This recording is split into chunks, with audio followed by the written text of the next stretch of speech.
Jetzt geht es weiter mit einem anderen Rohstoff, nämlich Uran.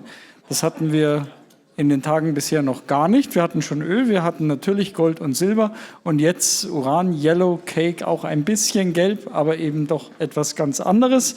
Zu uns kommt Herr Trimble von Skyharbour Resources und dieser Vortrag wird auf Englisch sein. Next presentation is in English language. Mr. Trimble. All right, well, thank you, everyone. Really appreciate you taking the time today to listen to the Skyharbour story. I don't speak German well, but it is a uranium company. We've been around for over a decade, so this isn't just a recent company that we put together. We were there in 2011, 2012, 2013 was when we started it.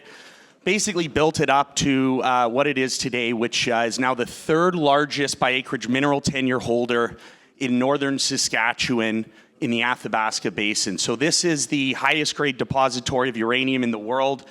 We have 29 projects now, several small deposits, one of the top exploration and early stage development teams that you can find anywhere. And we've added to that team recently. And most importantly, it's a very exciting time for us, our shareholders, and for the uranium market in general, as we've seen in the last few months a number of notable headlines, big tech, Microsoft, Oracle, Amazon, Google, entering into the nuclear industry. This is going to be a game changer for this sector. Previously, it was basically just utilities or governments that were purchasing material, nuclear fuel, uranium. Now you have the biggest companies with trillion-dollar balance sheets that are entering this space. So this could very well be the biggest catalyst, one of the biggest catalysts that we'll see for this sector going forward, in addition to already very bullish underlying fundamentals, which we'll talk about. Skyharbour, it's a high-grade uranium exploration and early-stage development company with a prospect generator business, multifaceted business. I'll go through the different parts of the company in the slide deck here, but just know that we are one of only now a few pure-play Athabasca Basin advanced stage exploration companies. By that I mean a $50+ million market cap, but below a $500 million market cap. So we're in that range, that valuation range that would make us quite attractive down the road for a potential merger acquisition. We've seen the M&A really ramp up in this sector, so it's something to keep an eye on with this company going forward. I have and will be making forward-looking statements, so please do read through this when you can. Investment highlights. So I mentioned a few. Like I said, we started this company when uranium was one of the least loved commodities out there in 2012, 2013. After Fukushima, we saw a very contrarian opportunity to go out and acquire uranium projects in what ended up being one of the worst uranium bear markets we've ever seen. In fact, the inflation-adjusted price of uranium in 2016 hit an all-time low, just below $18 a pound, and we've seen it recover since then. But it's really just been in the last few years that we've seen this commodity come back in vogue, and I'll talk a little bit more about the reasons for that. I highlighted the AI data centers, big tech, hyperscalers coming into it, but there's a lot of other reasons why this commodity is moving higher.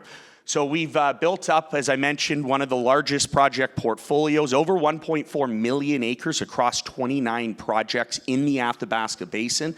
The Athabasca Basin is consistently ranked as a top 5 mining district by the Fraser Institute, highest grade depository of uranium in the world, typically produces about 15 to 20% to global primary mine supply.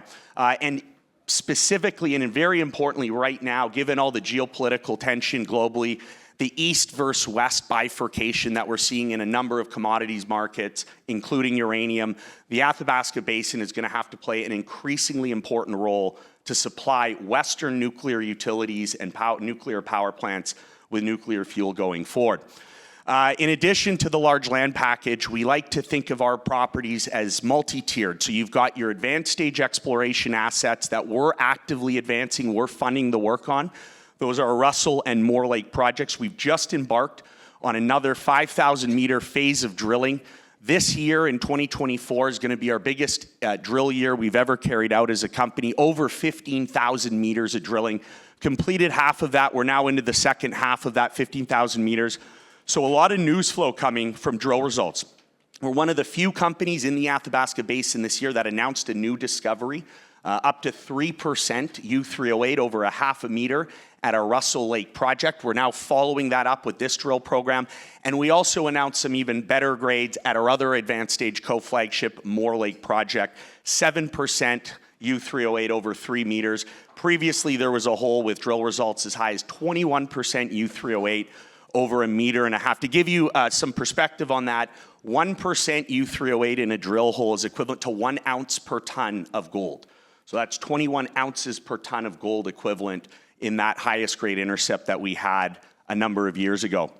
So Russell and Moore Lake are 2 co-flagship projects, and very unique to Skyharbour, we have a very robust and growing prospect generator business. So what a prospect generator does, think of it as like a tech incubator, but for mineral property. So we actually go out, we'll acquire projects, we'll incubate them, we'll do some exploration, we'll package them up, and then we'll look to bring in partner companies that can then we can then sell these projects to, or they can earn in. So this actually allows us to generate some cash flow each year. We generate a couple $1 million in cash and stock that actually come in as we monetize these non-core projects. But most importantly, it also allows for a lot more catalysts and news flow. These other companies funding all of the exploration and development work. In total, we have 9 partner companies now that are earning in or have earned in an interest at 11 of our projects, of those 29 projects. They're spending collectively over $90 million Canadian. That's more than our current market cap at about 75 to 80 million in combined project consideration. So cash and shares coming in to us, as well as project and exploration funding. And last but not least, because I do want to get through the rest of the slides here, we have 3 larger strategic partners, right? So this is a very important part of our story, of our company. We've been able to attract the likes of Denison Mines, one of the largest uranium development companies in the world, New York listed, multi-billion-dollar company. They're our largest corporate shareholder with over 8%. Their president and CEO, Dave Cates, is a director of Skyharbour, personally a very large shareholder. Rio Tinto, most of you are familiar with Rio. They became a large shareholder just a few years ago, and we now have a joint venture partnership with them on one of our projects. And last but not least, just to the west, we have Orano, France's largest nuclear company, uranium mining and nuclear company, is a JV partner at one of our projects. So 3 larger strategic partners. The management team, board of directors, so as I mentioned, I think we've built one of the best, one of the top tier exploration teams that you can have for uranium properties in northern Saskatchewan, as well as a management and a board that have built and sold mining companies. So you'll see me there. I've been running the company since day one, president and CEO. Come from a financial background, CFA Charterholder. I was the corp dev manager for a gold company called Bayfield. We sold that company to New Gold. That's when we started Skyharbour. My chairman, Jim Pettit, him and I worked together in Vancouver, and Jim's been in the industry for over 40 years, so he's got a few more gray hairs than I do, but we've been at this now for well over a decade, building Skyharbour up. Dave Cates, I mentioned, president and CEO of Denison Mines, strategic partner with Denison. Joe Gallucci, he's the head of investment banking at a large Canadian financial institution called Laurentian. So he joined us a few years ago as a director. Our geological team, and I'll just draw your attention to one notable new addition, Sidar Donmez. The second there, you'll see new VPX. We just announced this about a month ago. Sidar joins us with over 20 years of experience in the Athabasca Basin, and Sidar was a senior geologist at Denison, again, partner of ours, and specifically worked on their Wheeler River project, which is where they're developing a new uranium mine. He basically was there from the project, going from discovery of the deposit right through the feasibility study. What's important there for us is he has that experience, discovery, resource delineation, right into a feasibility study. But that project, Wheeler River, our 2 main assets are basically just to the west, to the east of Wheeler River. So he knows the rocks He knows the geology better than anyone really in that specific part of the basin. A great addition for us. Very excited to have him on board. Dave Bayard, our head geologist, has been with us since day one, over 35 years in the Athabasca, worked at Cameco, ran a company called J&R, which he built and sold to Denison Mines. That's when he joined us and we started Skyharbour. And then Christine McKechnie, senior project geologist, wrote an award-winning thesis, geological thesis on one of our deposits. We do have a couple of small uranium deposits on several of our projects. She wrote a thesis on one of them called the Fraser Lakes Zone B deposit. So a great geological team with focused expertise in the Athabasca Basin. And then just rounding out the team, Paul Matizik, well known in the industry. He's built and sold 6 mining companies over the last 20 years for an aggregate of $2.5 billion, including a uranium company he sold for $1.8 billion in 2007. At Skyharbour, that is the ultimate goal. We are looking to position the company for a takeover or for a larger corporate transaction. Paul Matizik's going to play an integral role in helping with that going forward. And then a couple others here rounding out the team, Andrew and Brady, both relatively recent hires helping out with the corporate development. Both come from financial backgrounds and great additions that we were able to announce in the last few years. The cap structure, straightforward, 182.5 million shares issued and outstanding. Trades around a $75 to $80 million Canadian market cap. We do have a Frankfurt listing, as you'll see there, SC1P. Most of the liquidity, most of the volume is in Canada on the TSX Venture. We're well funded. We've got just under $4 million in the treasury, and as I mentioned, we do have some cash flow coming in consistently from various partner companies, cash and shares. And then you'll see some of the notable and strategic shareholders. I mentioned Rio and Denison, our 2 largest corporate shareholders, but we're also in all of the major uranium mining ETFs. So I'm sure some of you are familiar with a few of those, URNM, URA, URNJ. We're not a big constituent in them, but needless to say, when the uranium price and the market is moving in the right direction, we benefit from that. So you will see the Skyharbour shares appreciate in value as money comes into the sector. And then a number of other institutional, corporate, and family office shareholders there, some of which are larger uranium funds. So the shareholder base is quite diversified now. I'd say about 65% is management insiders. You can see I've been actively purchasing shares. I bought another about 500,000 shares over the last year in the open market on down days. But we've continued to add to our positions as insiders. And then the other institutional investors you see there, this would represent about 60 to 65%, the rest being retail. I'm not going to spend a ton of time on these slides. I'm happy to chat more. I could talk for hours about this, but as we know, there is an energy transition underway. Nuclear is going to play an integral role in this. There's really 3 major macro trends underpinning this new resurgence in nuclear energy.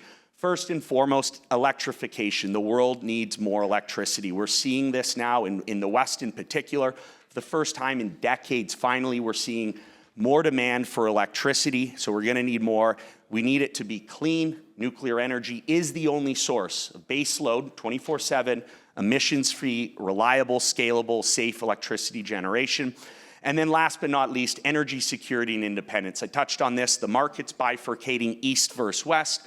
Eastern supply, Russia, Kazakhstan, Niger, parts of Africa. This represents over 2/3 of global primary mine supply, yet the West, Western Europe, Canada, the US, Japan, South Korea, these are the countries that still consume the most uranium, and yet we only produce about 1/3 of global primary mine supply, most of that coming from the basin. So there is a big supply-demand imbalance, and actually, if you see on this slide here, this goes through the numbers, 200 million pounds of annual demand globally, only 150 to 160 million pounds of primary mine supply. Now, I'll just jump ahead to this slide here because I am running out of time.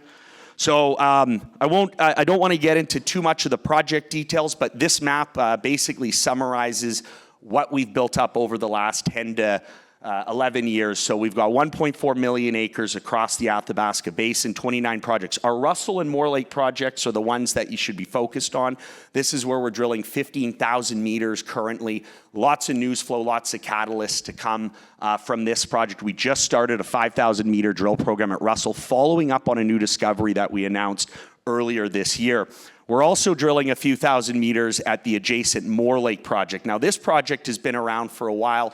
There's a small high-grade deposit there. It's shallow, it's sandstone hosted, so it could actually potentially be mined using one of two surface mining methods, either Sabre or ISR. This is something that we're looking into a little more closely now. We are also working on a resource estimate. So there's going to be quite a bit of news flow coming from both of these projects over the course of the next few years. And this is really where investors get that opportunity to partake in the exploration discovery upside that is an attractive feature of these exploration companies. Really, these uranium discoveries generate some of the best returns you can see in mineral exploration because they're so high grade and they're so rich. And then I'll just wrap up one last slide here. So this is our prospect generator business. I mentioned we've got 9 partner companies spending upwards of $90 million in combined project consideration across non-core projects in our portfolio. Orano Canada, Orano's wholly owned sub, JV, and then we've got several new partner companies as well. So it's a multifaceted, dynamic story. It's a one-stop shop, really, to get uranium exposure in the Athabasca Basin. Thank you very much. Thank you. Jordan Trimble, Skyharbour Resources.